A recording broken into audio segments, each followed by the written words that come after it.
IEX के share में और पावर सेक्टर के अंदर जो ये तेजी आ रही है, क्या इस तेजी के बेसिस पर आईईएक्स का शेयर अपने लाइफ टाइम हाई 318 रुपये के पास अब जाने के लिए तैयार है?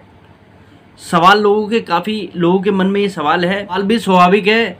जिस हिसाब से पावर बनाने वाली कंपनियों के शेयरों में तेजी है, जिस हिसाब से पावर डिस्ट्रीब्यूशन कंपनियों के शेयरों में तेजी है, साथ ही साथ प्राइवेट सेक्टर के साथ पीएसयू सेक्टर के अंदर तेजी है, तो जाहिर सी बात है जब जहां पर पावर ट्रेडिंग होती है, एक पावर एक्सचेंजिंग प्लेटफॉर्म है, तो उसके शेयर में क्यों ना तेजी आए। तो आज के इस वीडियो में मैं आपके साथ आईईएक्स के फ्यूचर को लेकर थोड़ा सा एनालिसिस करने जा रहा हूं। आपका आईईएक्स में पैसा बनेगा या पावर सेक्टर के अंदर पैसा बनेगा, उसका भी आपको जवाब मिलेगा। और थोड़ा सा आपको इस कंपनी के अंदर कॉशियस होकर रहने की ज़रूरत है। जैसा दिख रहा है शायद वैसा ना हो। चलिए वीडियो को शुरू करते हैं। अगर हम बात करें आईईएक्स के शेयर की पिछले 3 से 4 साल पहले की, या पिछले 3-4 साल की हिस्ट्री के हिसाब से देखें, तो आईईएक्स के शेयर में जो तेज़ी रही उसका मेन कारण था कंपनी के अंदर ग्रोथ और कंपनी के बिजनेस के अंदर मोनोपोली। ये तो सब आप लोग बाग जानते हैं, जिसका कंपनी को भरपूर फ़ायदा मिला और कंपनी की आरओई भी अगर देखी जाए तो शानदार रही है इस बेसिस पर। और ये कहीं ना कहीं एक कारण भी था कि 2022 के अंदर इस कंपनी को, अगर कंपनी आरओई 44 की ला रही थी तो उस समय प्राइस टू बुक भी अगर देखा जाए तो लगभग 40 का मिल रहा था। तो मार्केट ने इस कंपनी को उस समय भरपूर वैल्यूएशन दिए थे, जो कि आज के डेट के हिसाब से हम देखें तो कंपनी के वैल्यूएशन उस हिसाब से आधे हो चुके हैं। देखा जाए तो देश के अंदर जितने भी लिस्टेड एक्सचेंज हैं इस समय, अगर हम बात करें वो बीएससी हो या एमसीएक्स हो या आईईएक्स हो गया, इन सभी एक्सचेंज के अंदर जो इसके आईईएक्स को जो वैल्यूएशन बाजार दे रहा था वो वैल्यूएशन वाकई में ही काफ़ी ज़्यादा थे। और नॉन लिस्टेड सेगमेंट के अंदर अगर हम एनएससी के भी वैल्यूएशंस की बात करें तो उसके हिसाब से भी इसको जो वैल्यूएशन मिल रहे थे आईईएक्स को, वो बहुत अच्छे वैल्यूएशन उस समय बाजार इसको दे रहा था। अब बात करते हैं एक बार ज़रा पावर सेक्टर को लेकर। पावर सेक्टर में हमने बहुत सारी कंपनियां कवर की हैं और शेयरों में लगातार तेज़ी भी है और कारण भी है, जो कि हम बार बार कह रहे हैं कि पावर सेक्टर के अंदर गवर्नमेंट का capex plan, current capacity 416 gigawatt की जो भारत की है, उसको आने वाले 5 सालों के अंदर डबल पर पहुंचाने का जो गवर्नमेंट का लक्ष्य है, वो इन कंपनियों के लिए एक बहुत बड़ा तेज़ी का कारण बन रहा है। और उसके अंदर सभी कंपनियां कैपेक्स कर रही हैं, ये बात सच है। अब कंपनियां कैपेक्स कर रही हैं तो प्रोडक्शन भी आगे बढ़ाएंगी। अब जो कंपनियां कैपेक्स कर रही हैं उनका फ्यूचर यहाँ पर पॉजिटिव दिखाई दे रहा है कि सीधा सीधा यहाँ पर ये हमें पता लग रहा है कि इनकी सेल्स और प्रॉफिट यहाँ पर बढ़ने वाला है। फिर साथ ही साथ जो पावर डिस्ट्रीब्यूशन कंपनियां हैं उनका बिजनेस यहाँ पर बढ़ना है, क्योंकि उनके पास सप्लाई नेटवर्क है, तो उनमें तो सीधा सीधा ये बात जुड़ती है कि भाई उनके पास भी बिजनेस आने वाला है। यहीं अगर हम बात करें पावर बिजनेस को जो कंपनियां फाइनेंस करेंगी, उनके बिजनेस में भी सीधा सीधा इम्पैक्ट आएगा। सबसे पहला इम्पैक्ट तो बल्कि उनके पास ही आएगा, क्योंकि उन्होंने तो फंडिंग अभी से ही देनी शुरू कर दी है, तो उनकी तो बैलेंस शीट यहाँ से काफ़ी तेज़ी से बढ़ेगी, उनकी तो लोन बुक में भी बड़ी अच्छी ग्रोथ दिखाई देगी। अब जो पावर बनेगी उसके बाद वो पावर मार्केट के अंदर सप्लाई भी होगी, पावर कंपनियां करेंगी, और जाहिर सी बात है वो हो सकता है आने वाले समय में आपको इस एक्सचेंज पे बिकती हुई दिखाई दें। पर इसके विपरीत भी इस कंपनी के लिए एक चीज़ काम कर रही है। दरअसल जैसे गवर्नमेंट जो है जिस तरीके का कैपेक्स प्लान पावर सेक्टर के अंदर कर रही है और आगे के समय को देखकर पावर की प्रोडक्शन बढ़ाना चाह रही है, उसके पीछे के कारण ये हैं कि पावर की डिमांड आगे गवर्नमेंट को बढ़ती हुई दिखाई दे रही है।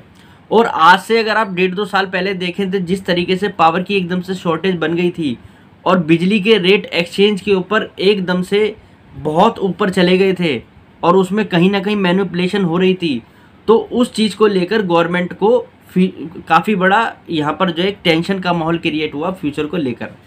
तो गवर्नमेंट ने एक ड्रीम प्रोजेक्ट बनाकर पावर की प्रोडक्शन स्टार्ट की है और ये आने वाले समय के लिए फ़ायदेमंद भी है। और ज़्यादातर आप पावर कंपनियों का अगर कैपेक्स प्लान देखें तो आपको पता लगेगा कि कंपनियां जो हैं प्राइस डिस्कवरी के बजाय एक्सचेंज पे जाकर अपने नए कैपेक्स को पीपीए एग्रीमेंट के तहत बिजली बेचने में ज़्यादा इच्छुक हैं। कंपनियां ये चाहती हैं कि जो भी वो बिजली बनाए वो ऑलरेडी पहले ही बिक जाए, उसका एग्रीमेंट चाहे स्टेट गवर्नमेंट के साथ हो, चाहे सेंट्रल गवर्नमेंट के साथ हो, या किसी भी प्राइवेट संस्था के साथ हो, तो वो ऑलरेडी पहले ही हो जाए, जिससे उनके लिए एक सेफ्टी खड़ी रहे। तो किसी का भी इंटरेस्ट इस चीज़ के अंदर नहीं है कि एक्सचेंज पे जाकर ही प्राइस डिस्कवरी हो। और जिस हिसाब से गवर्नमेंट को अगर देखा जाए तो गवर्नमेंट ने पीछे CRC को कहा है कि आप मार्केट को कपल कीजिए, उस पर काम कीजिए, तो वो कहीं ना कहीं गवर्नमेंट की भी इंटेंशन दिखा रहा है कि गवर्नमेंट जो है किसी भी तरीके की प्राइस डिस्कवरी, मतलब पावर बिजली के प्राइस में जो अनवांटेड तेज़ी आए, तो गवर्नमेंट कहीं भी उस चीज़ को नहीं लाना चाहती, उसको अंडर कंट्रोल रखना चाहती है। एज ए कमोडिटी गवर्नमेंट इस चीज़ को कंसिडर कर रही है। तो ये इस कंपनी के लिए फ्यूचर के हिसाब से फंडामेंटली एक बहुत बड़ा कॉशियस अलार्म है। और अगर पिछले कुछ दिनों से देखें तो IEX का शेयर इसके विपक्ष सब कुछ बता रहा है। जो मैंने आपको बताया है इसका उल्टा ही सब कुछ उसके अंदर होता हुआ दिखाई दे रहा है। IEX के शेयर में वॉल्यूम देखी जाए तो बहुत ज़्यादा इस समय वॉल्यूम्स आ रही हैं। IEX के शेयर प्राइस में तेज़ी देखी जाए तो वो भी बहुत ज़्यादा आ रही है। और वॉल्यूम में तो आप लोग बस थोड़ा सा इस चीज़ को ब्रॉड करके समझिए कि कई बार ऐसा भी होता है कि तेज़ी का फ़ायदा उठा के कुछ लोग बस धीरे धीरे से उसके अंदर एग्जिट ले रहे होते हैं, क्योंकि उनको भी पता है कि सडनली अगर हम एकदम से सेलिंग करने आ गए तो शेयर का प्राइस गिर जाएगा और एग्जिट नहीं मिलेगा। तो ये कहीं ना कहीं एक बड़ी यहाँ पर जो एक प्लानिंग भी हो सकती है। आप लोग बाग को ये भी समझना चाहिए। वो लोग बाग IEX के शेयर में पिछले समय से थोड़ा तेज़ी में फंसे हुए हैं या जिनका बाइंग प्राइस काफ़ी ऊपर है, उन लोगों के लिए तो अभी फ़िलहाल के लिए काफ़ी अच्छी न्यूज़ है। जिस हिसाब से शेयर में तेज़ी आ रही है, उनको आने वाले समय में एक इस शेयर के अंदर अगर और तेज़ी दिखाई दे तो शायद उनके बाइंग प्राइस के आसपास उनको प्राइस आता हुआ दिखाई दे या उसके आसपास जाता हुआ दिखाई दे उनको, तो उनके लिए तो ये अच्छा है। पर जो लोग बाग नई बाइंग करने के लिए सोच रहे हैं उनके लिए मैं एक उदाहरण देता हूँ। IRCTC रेलवे सेक्टर के अंदर IRCTC के स्टॉक में मल्टी बैगर रैली देखी गई थी पिछले कुछ समय पहले। वो आप जानते हैं जब उसका IPO आया था उसके बाद एक ड्रीम रैली थी उस शेयर के अंदर। और आज की डेट में अगर आप देखें तो रेलवे सेक्टर के अंदर सभी स्टॉक चल चुके हैं सारे। अगर आप देखें नीचे से ऊपर तक, फाइनेंस करने वाले, वैगन बनाने वाले या इंफ्रास्ट्रक्चर तैयार करने वाली कंपनियां, सभी शेयरों के अंदर तेजी है। पर IRCTC का जो बिजनेस है उसके अंदर वो तेजी नहीं दिखाई देती शेयर प्राइस के अंदर, क्योंकि बिजनेस के लिए पीछे थोड़े बहुत थ्रेट पैदा हुए थे। और साथ ही साथ देखा जाए तो IRCTC के शेयर में बहुत ज़्यादा तेजी भी आ गई थी, वैल्यूएशन उसके काफ़ी हाई हो गए थे। तो ये कारण भी है कि कहीं ना कहीं ये शेयर इस रैली के अंदर पार्टिसिपेट नहीं कर रहा, जबकि ये वाली रैली रेलवे सेक्टर के लिए एक बहुत बड़ी रैली इस समय दिखाई दे रही है। तो यही सेम एग्जाम्पल आपको पावर सेक्टर के अंदर भी कंसिडर करना चाहिए। और जो नए बंदे अगर देखा जाए तो IEX की तरफ देख रहे हैं, तो उन लोगों को लिए तो मेरा कहना ये है कि आप लोगों को पहले तो इस चीज़ का वेट करना चाहिए, क्लैरिफिकेशन हो इस बिज़नेस को लेकर, क्या ये बिज़नेस आगे सस्टेन करेगा या नहीं करेगा। चाहे वैल्यूएशन थोड़े कम हो रहे हो आप उस पर मत जाइए। और दूसरी बात ये है कि जब पावर सेक्टर के अंदर सभी कंपनियां चल रही हैं, PSU के अंदर बिजली बनाने वाली, बिजली को सप्लाई करने वाली, पावर सेक्टर को फाइनेंस करने वाली कंपनी, जब आपके पास इतना बड़ा ब्रॉड स्ट्रक्चर है, आपको दिखाई दे रहा है कि इतना बड़ा सेगमेंट है जिसके अंदर कंपनियां कर रही हैं, तो आप इस रिस्क वाली कंपनी के अंदर क्यों अपना पैसा लगाना चाह रहे हैं, जबकि जिसके वैल्यूएशन आज भी देखा जाए तो प्राइस टू बुक के हिसाब से ये शायद एक अकेली ऐसी कंपनी हो जो पावर से रिलेटेड जिसकी इतने प्राइस टू बुक हो। कोई भी ऐसी कंपनी नहीं है जिसका प्राइस टू बुक इतना ज़्यादा हो। तो आप लोग क्यों इस बिजनेस के अंदर जो है अपना पैसा फंसाने के चक्कर में हैं।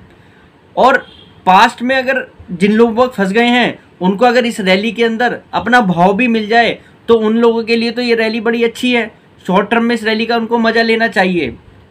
तो आज का ये वीडियो बनाने का सिर्फ एक ही कारण है, IEX को रेड अलर्ट में ही रखें, थोड़ा कॉशियस होकर काम करें, नई परचेजिंग से इस शेयर के अंदर बचें। पिछले जो लोग बाग फंस चुके हैं निकलने की कोशिश करें, अपनी कोशिश करें हमारे बाइंग प्राइस के आसपास मिल जाए। बाकी यहाँ से शेयर के अंदर प्राइस को छोड़ दीजिए, आप कंपनी के प्रॉफिट के अंदर भी कोई बहुत बड़ी ग्रोथ नहीं आती दिखाई देती, क्योंकि इसके मॉडल को दोनों तरीके से ही इस समय जो है रिस्क है। इधर गवर्नमेंट भी इस मॉडल को लेकर थोड़ा कॉशियस है, साथ ही साथ जो है जो आगे बिजनेस मॉडल पावर सेक्टर की कंपनियां अपनाना चाह रही हैं वो भी इसके लिए एक थ्रेट बनकर उभरता हुआ दिखाई दे रहा है। उम्मीद करता हूँ मेरा एनालिसिस आप लोगों के लिए काफ़ी हेल्पफुल होगा। वीडियो अच्छी लगे तो लाइक कर देना, चैनल को सब्सक्राइब कर लेना। नमस्कार।